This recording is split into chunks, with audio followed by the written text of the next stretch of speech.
Voici la déclaration qui révèle encore l'état de tout homme devant Dieu et qui souligne en même temps que la nouvelle naissance est un état d'être indispensable au salut de l'homme. La vérité de la nouvelle naissance a été révélée par la discussion entre le Seigneur Jésus et un pharisien nommé Nicodème, chef religieux et docteur de la loi. Le récit de cette discussion se trouve dans l'évangile de Jean, chapitre 3, et je vous conseillerais de lire à partir du verset 1 au verset 21. Pour dire l'essentiel en peu de mots, le seul moyen pour que l'homme puisse vivre la réalité de la pensée de l'éternité qui est dans son cœur, c'est la communion personnelle avec Jésus-Christ. Et cela demande une nature spirituelle. L'homme naturel doit recevoir une vie nouvelle qui est une récréation engendrée en Christ et par Christ.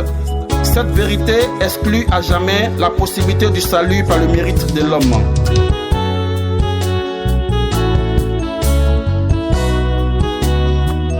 S'il nous faut être nés de nouveau avant de voir le royaume de Dieu, comme le Seigneur Jésus l'a répété à 3 reprises, c'est parce que, par naissance naturelle, nous sommes tous morts spirituellement. Et cette réalité est décrite par l'apôtre Paul dans Éphésiens chapitre 2, verset 5 qui dit que nous étions tous morts par le péché et nos offenses. Chaque être humain vient au monde sous le régime héréditaire du péché laissé par Adam. De ce fait, tout homme est par nature porteur de la vie pécheresse, car ce qui est né de la chair est charnel, et l'homme naturel ne peut comprendre ni saisir la vérité spirituelle. Donc, il lui faut être né de nouveau pour comprendre et expérimenter la réalité de Dieu.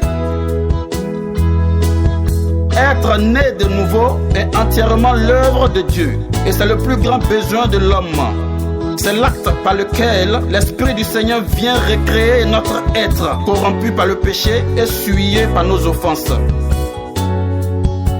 Cette œuvre qui nous renouvelle intérieurement et entièrement, c'est la grâce du salut qui nous est donnée par la mort de Jésus à la croix. Naître de nouveau, c'est Dieu qui implante dans notre cœur un nouveau principe de vie qui vient d'en haut.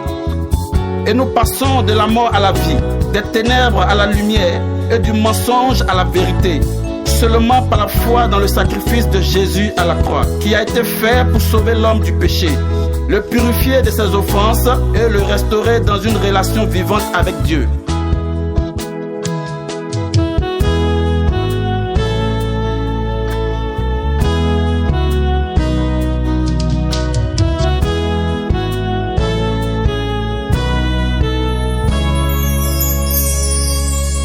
Alors, que vous soyez religieux ou non, pieux ou non, que vous observez les règles et rituels ou non, que vous donnez l'argent pour des œuvres caritatives ou non, que vous posez des actes de bonté ou actions bienveillantes envers les prochains, la vérité fondamentale qui donne sens à notre existence pour vous permettre d'expérimenter la vie de Dieu est qu'il vous faut naître de nouveau. La lumière de l'évangile brille encore. Elle est la puissance de Dieu pour le salut de votre âme. Et elle s'adresse à vous pour dire qu'il est temps de regarder à Jésus-Christ qui fut élevé à la croix pour vous.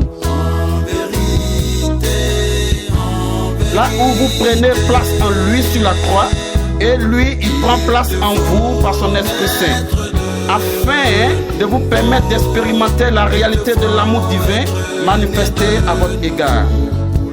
Jésus-Christ est le Seigneur et le Sauveur dont vous avez besoin.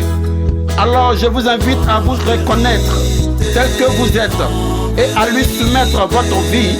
Ainsi son esprit viendra sur vous afin de vous aider à vous détourner des actions mauvaises du péché et vous faire produire des fruits dignes de la repentance vraie. Aujourd'hui, si vous entendez la voix du Seigneur au travers de ma voix, n'endurcissez pas vos cœurs, car en vérité, il vous faut être né de nouveau.